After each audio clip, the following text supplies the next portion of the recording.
You know the drill. You buy the ticket, you take the ride.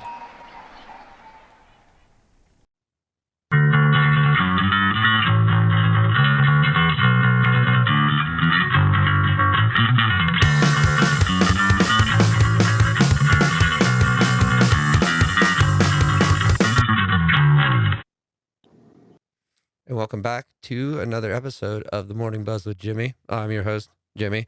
I'm not even going to say what number of episode we're on today because I've lost count, and that's pretty cool because, like, you know, that means we've made it past 5. So if I went past my first 5 fingers, we are set. So today I was lucky enough to be able to sit down and chat with Jason Fein of the Chicago, Illinois band, The Runaround. Nick, if you can bring Jason in. Hey, man, how's it going? Good, good, Good. good. How are you Very doing? happy, very happy. I could hear you laughing at my little 5 joke that I made, but I was kind of serious about it. I get it, man. That's why I don't wear shoes. Right, I'm done right, doing it. right. Unless you're my uncle, you only make it to 18. That I did not lose a leg in Vietnam, so you kids could. You didn't go to Vietnam, like I said. I did not lose a leg in Vietnam. The old what's Yes, his yep, name, Mitch yep. That's Hedberg right, joke, man. right? That's right. Oh man, I haven't. You know, for sure. I Rest in haven't even peace. heard him reference in a couple of years, man. Like, I used to work with a guy that used to reference him a lot. Um, So my whole band is obsessed with him except Mario. Mario can't stand him, so we make sure to put him on every yeah, time we're all in the band together, just to try to get him to like.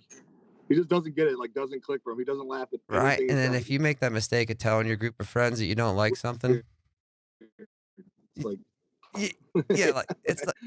yep. That's why they still play That's what I dirty every mean, time I like, you walk know what in I the mean? room. It's like that's how nicknames get stuck too, you know what I mean? As soon as you let them know it bothers you, you might as well consider it your name for the rest of your life. Right, right, But right. but anyway, with the band, I did see you guys just, you know, recently got back to practice again. That's gotta be exciting, right? Yeah, you have no idea, man. I mean, it's been, we've been a band for actually this November will be 15 years, and you know, we've never gone more than a month without practicing shows, whatever. And I mean, it doesn't matter if you've been a band for 2 years or 15 years. Everybody's just hurting right now to get that outlet out. But it's just kind of like we kind of grew up doing this, and it's weird to have that just kind of taken away. Yeah, if it's been the same members for 15 years for the most part? Not all the same. Stretch and I are the only original members. Uh, Fabian's been in for over 10 years now, I think going on 11 years, and the other two have been like 3 or 4 years about it. Dude, that's so awesome. Like I said, I always dig the, like, longevity and, like, when, you know what I mean, people keeping stuff going on, you know what I mean? It's all about compromise and checking the egos at the door. That's the Absolutely. only way it lasts. Absolutely. That's with everything, man. Anything team involved anyway, you know. You guys, like, obviously practicing again and stuff. Are you planning to record next? Are you planning to, like, try to tour or, like, play out again next? Like, do you just are you even looking that forward yet? Hold on, there's a loud truck coming, so I'm going to put it in my window. So yeah, we actually just we just started talking about it this weekend as far as kind of what we're going to do next. There's a couple of tours on the horizon that and they're all pending and stuff, right? And and the acts that we'd be supporting and stuff we can't really announce yet, but it's pretty cool stuff. It's just kind of all up in the air. It's whether or not they'll even happen, and then if they are happening, then what does that look like, and what parts we'd be on and stuff.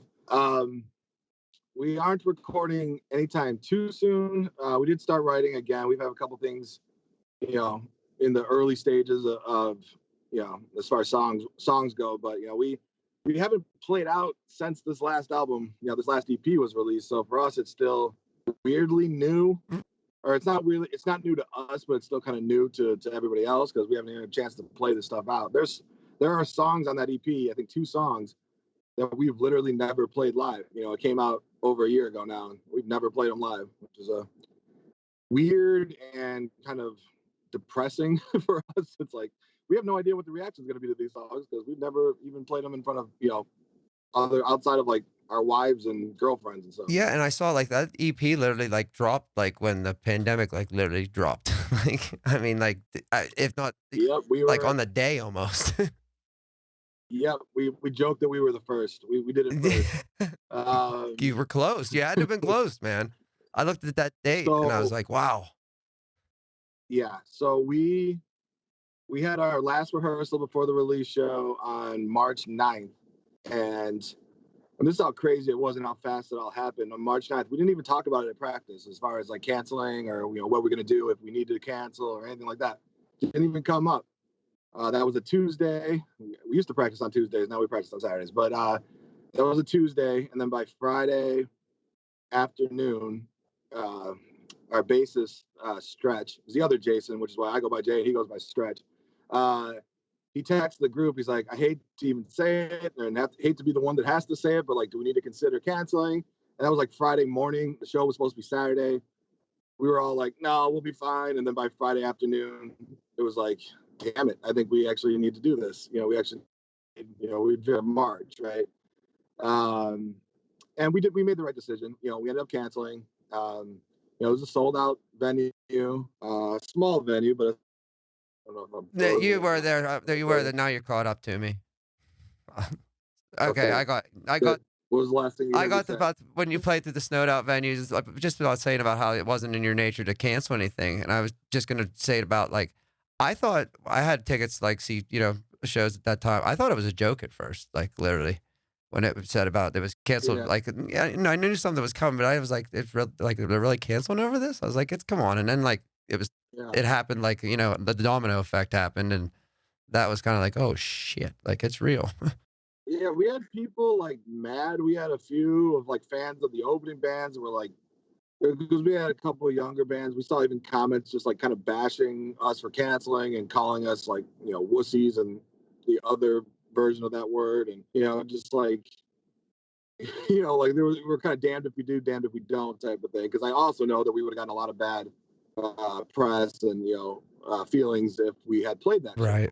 too. So it was kind of in this weird, and that's kind of the situation the bands have been in for a year now. We know bands, not really personal friends of ours, but we know bands that haven't stopped playing, through this whole year. They just find places that the government isn't bailing us out. They're not bailed. They're not, what did you make on your tour, or what did you make on merch sales? No, they're not asking those questions. None of us make anything, which for the most part we don't. But they just assume that it doesn't happen. So they were doing it to put food on the table, or they're doing it because that's just all they've ever known. But it was tough for us bands that were trying to what we think is doing the right thing to wait it out.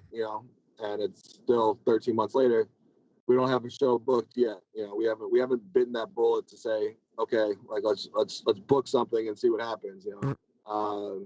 Because we got so snake bitten on the last one on our CD release, 13 months ago. So Right. um, yeah, I mean that's where we're at. Yeah, I know it's like it, and you said about just stuff being in limbo. Like I even went and got tickets for punk rock bowling and stuff like that. Just and it's just even in hopes. You know what I mean? Like it's, I know it's so up in the air Yeah, and in hopes, but it's right. just like any hope at all is better than nothing. Like That's the one in Vegas, right? yes, yep, and then they Yeah. are actually 'Cause then you got oh,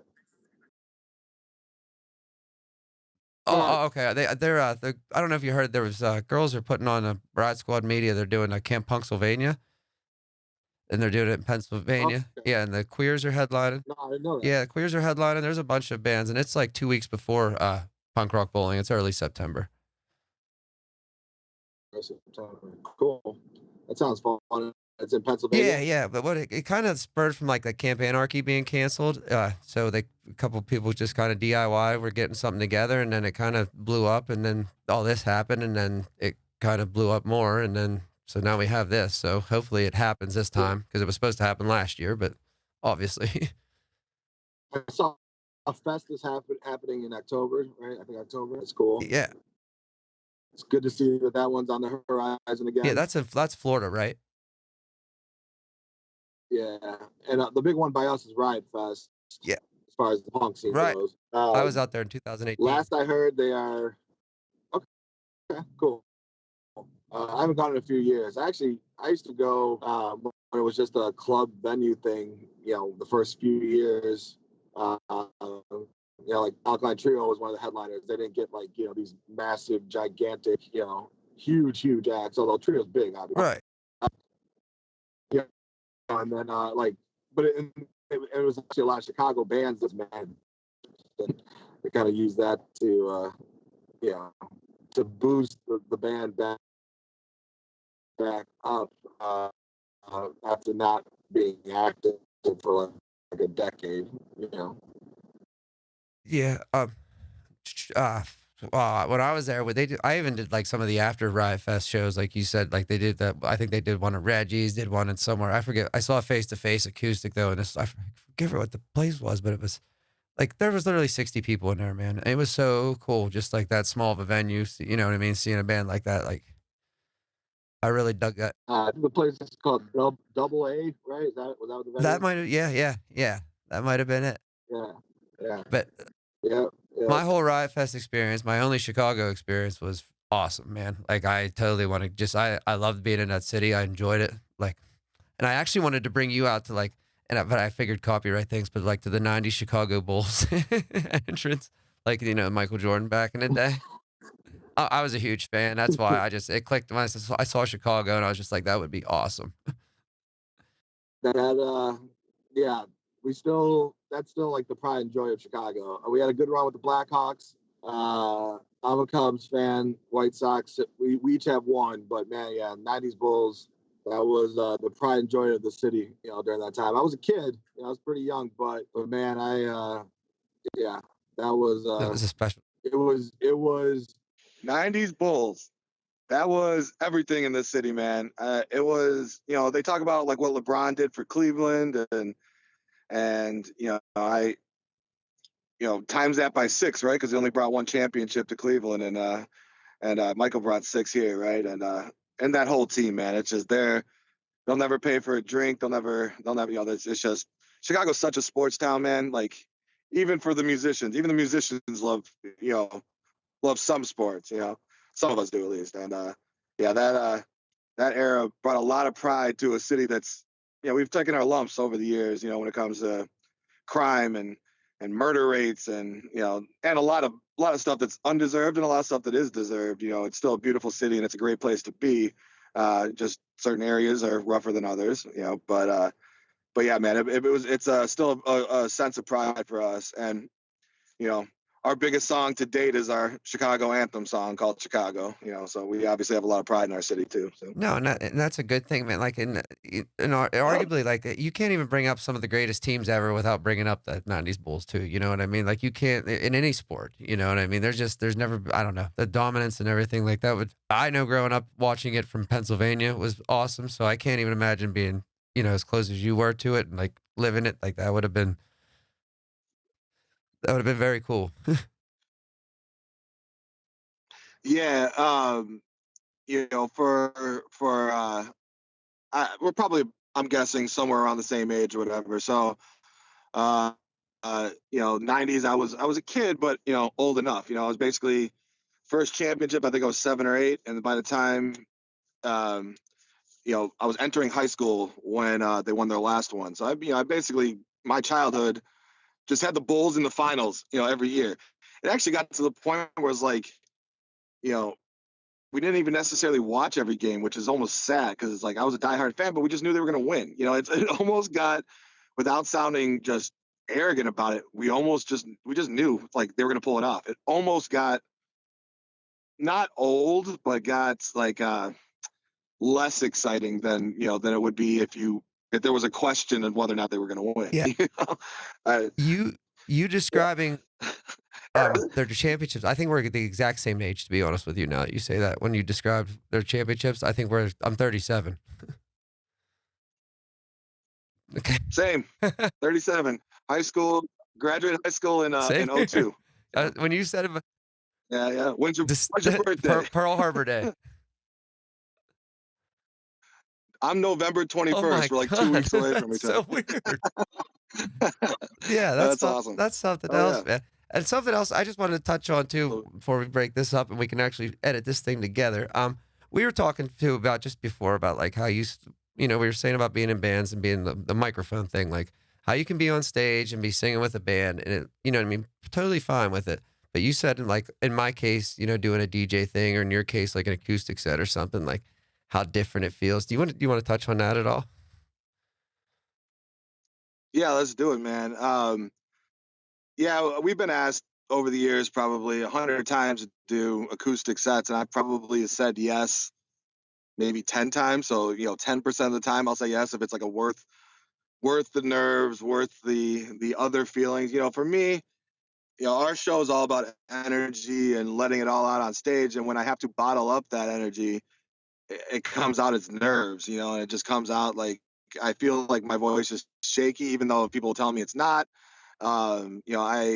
I won't sing karaoke, and it's not just because it's not cool. Like I literally like I if I were to get on stage, like I will if I've had enough to drink, but that by enough I mean like way Right. too much, right? And and my wife, not so much anymore, but man, when we first started dating, that was like her favorite thing to do was go to a karaoke bar and drink. Because I could kind of before her, I could kind of one hand how many times I drink, how many times I'd sing karaoke in my life. But it's the same thing, man. It's like I get on stage, with my band, and it's like, let's do this, right? Like I'm just ready to go. Whether it's 10 people and whether it's 10,000 people, I'm good. Let's do this, right? But singing karaoke, and you know, everybody would be like, well, you're a professional singer. Why can't you? Why is this even? Why is this not just?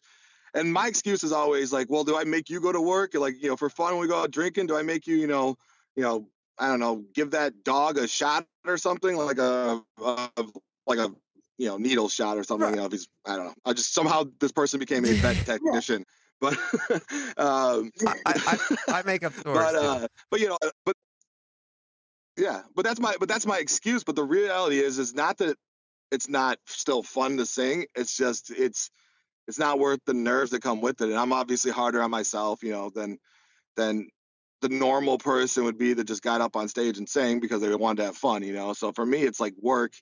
Uh, but singing in a band isn't like work, if that makes sense, right? Yeah, Like it's kind of bass backwards, right? but it is. I feel like it too. Like you kind of put on a spot in a sense too. You know what I mean? It's like where the band. It's like all right, you know, you got your group of guys in a sense, your team. You know what I mean? All right, we're ready to go play the game. In a sense, where you're doing the karaoke or the DJ thing, it's like you're like hello, and everybody's like dead cold right to you. You know, Yeah, and it's like oh shit. You know, like and like I just yeah, it's just a weird difference of like, I don't know, like, you know what I mean? Because everybody's like, "Oh, you've been on stage before, you'll be fine," and it's like, it's not always the same, you know? no, no, definitely not. And yeah, it's the difference between the team sport and the solo sport, I guess. With the going with the sports Yeah, analogy there, but so in the future, as far as the run around, what can we be looking forward to? So yeah, we do have some tours that are obviously pending, with the pandemic stuff. Uh, as early as potentially September, October. Um, our drummer's expecting, shout out. Our drummer's expecting his first Congrats. kid. It's a daughter in August. So we're not going to do anything kind of within probably the July till September range. Not that we would be anyway, but even if we were free to pandemic wise, we're probably going to, take the summer, do some writing.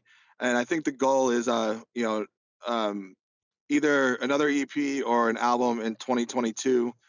Kind of 2 years after the one we kind of fell behind we tried to make it every 2 years. We release an album or an EP, and we went 4 years between Reckless Ones and Bombs Away. So we're trying not to do that again, and try to, ride the momentum of, you know, for whatever reason. And I have my own thoughts on maybe why. But the song "Bombs Away" on the EP "Bombs Away," had a lot of success for us. It did really well It's a good song. on Facebook, actually. Oh, thank you. But it did really well on Facebook. The music video got over 1 million plays. It got shared a lot. We put like $200 on an ad for it. It just kind of took off and it was shared. And that's kind of the counter. My thought is, you know, there's so many damn good songs out there that don't get attention. So it's not. get the attention, but also most good songs don't get Right. the attention, right? So my thought was is that it's kind of the counter to the fact that we weren't able, it was released, the music video came out on March 10th. So everybody's at home with nothing to do, and so yeah, we didn't get to play our CD release, but I don't think a million people would have heard the Bombs Away or seen the Bombs Away video, had they not been this lockdown right as it was starting, right? So people were just kind of sitting at home, nobody's going to work, kind of, fiddling their thumbs. We'll go with thumbs, right? And then, then, nothing to do, and you know, so they just came across this video. Somebody shared it, then it just got a ball rolling. And the hardest thing in the world to do is get the ball rolling. But once it's rolling, that's the momentum kind of carries you for a while there. And man, I don't know, we started getting like radio requests from France, from Germany, from Brazil, from Mexico, from Australia. It was just like how the hell are you people hearing this shit? Like we just got our friends to share it and their friends shared it. And it was just like it was like the true definition of the DIY, um, you know, you know, guerrilla marketing, do it yourself punk rock scene, which is pretty cool. Like we didn't have some big label pushing this that got a million people listening to it. In fact, we're on a small label, Pro Rock Records, which is awesome. And Kenny Pro Rock is awesome. He's a cool ass dude.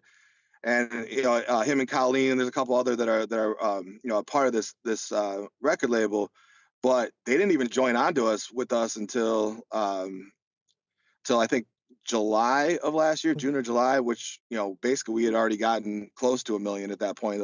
So we really actually were 100% independent, and just kind of watching this happen. And the funny thing is when we talk about it, I say that there's a few songs on the album that nobody's ever heard live. Bombs Away, we probably played twice.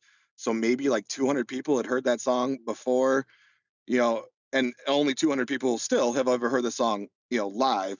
Yet it's been viewed over, a million times. So it's kind of like we don't really, we can't really wrap our minds around like the effect or the like what this has done for our band because it's all just digital and social media. Like there is no, okay, we used to have 100 people come out to our shows. Now we have 1,000 people or 200 people or whatever it ends up being. Like we've had no idea.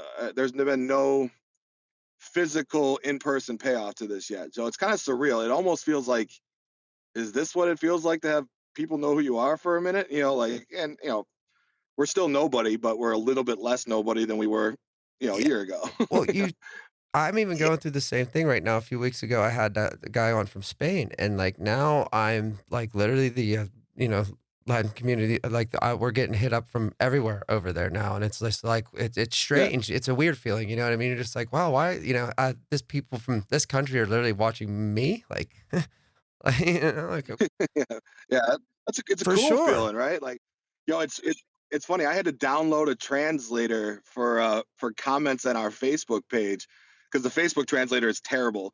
Uh, like I it's not accurate. And a couple of guys in our band are Hispanic and speak a little bit of Spanish and stuff. But I got sick of texting them like, "Hey, there's this comment. Should I say thank you or go f yourself?" Like, I don't know if this is like a good comment or a bad comment. Uh, so I got sick of texting them because there was like a month where 70% of our comments and messages were in Spanish, and I felt like an asshole just being like, um, no habla, español, or Right. or just saying gracias, not knowing what the hell I'm saying gracias to, right? So yeah, which was a surreal feeling, man. It's just like, okay, like these people are across the world or at least across the continent and just somehow found this little ass band from Chicago, about that did a music venue or did a music video in a military armory, and hope that our friends and our few fans would like it. And yeah, so yeah, I totally get it, man. And it's and the further away it is for whatever reason just seems that more surreal, but at the same time, like they have the internet too, right? So Right. like the physical distance doesn't really matter, Yeah. but yeah. You joked So about the translator. I said to Nick, I'm like, "We're gonna have to get a, like, subscription to, like, Rosetta Stone or something here pretty soon just to, like, get all this down," you know what I mean? yeah, for sure. Hey, that's awesome though, man.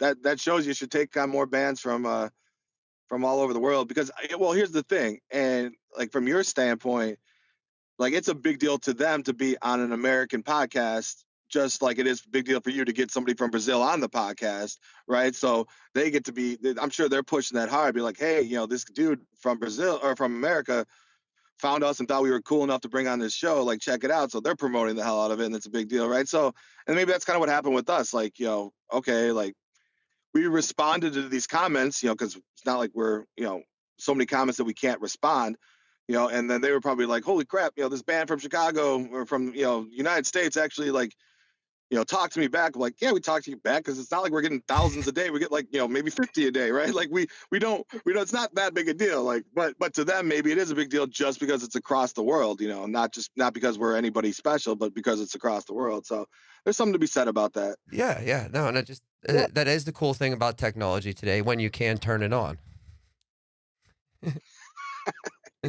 When we can get it to Yes, work, when we don't rely on the sound guy to edit all of this together later. right, right. When he's calling me Friday night going, "What the hell did you do to me?" Yes, I do not envy him right now. Uh, Just tell him I'll buy him a drink when he comes to Chicago next because yeah, For sure. he's earning it Yeah, for tonight. sure. Honestly, dude, this last 15 minutes has been like smooth. Like, no, Yeah, I don't know what the hell. You must have trades or something going on. Planes, trains, and automobiles. nice reference. I like it. But Oh dude, yeah, I want to thank. we get. Oh, go ahead. Go. Sorry, I was just gonna one last thing. We get all the same references because we were born 2 weeks apart from each I other. know, and I was gonna drop so many Blues Brothers references to you too as well because that's like my favorite movie of all time.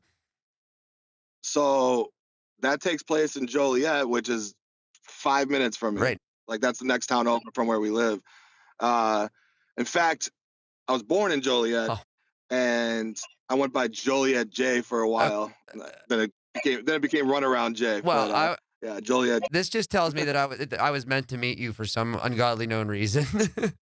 Yes. Oh, it's a fantastic Yeah. movie. Oh my. It's one of the For best. sure. It's definitely top 10 for me For too. sure. Jay, I want to thank you just for coming on here and taking the time, man, and like bearing with through all the, first 15 minutes of that nonsense and all that. But thank you so much, man. It was a pleasure talking to you. It was, it was probably my fault, man. Thank you for having me. Let me know when the link's up or whatever, and I'll share it around, and we'll promote it, and hopefully we'll get some people from Brazil listening to Yeah, us. yeah, and we'll do the same thing. And I'll be in contact with you through your email. And I'll send you all that stuff and whatnot too, and we'll get together and get it out there. Sounds good, man. Let me know when you're in Chicago. We'll get a drink, and you said you're in Pennsylvania, right? Yeah. Is Yep. that Central Pennsylvania.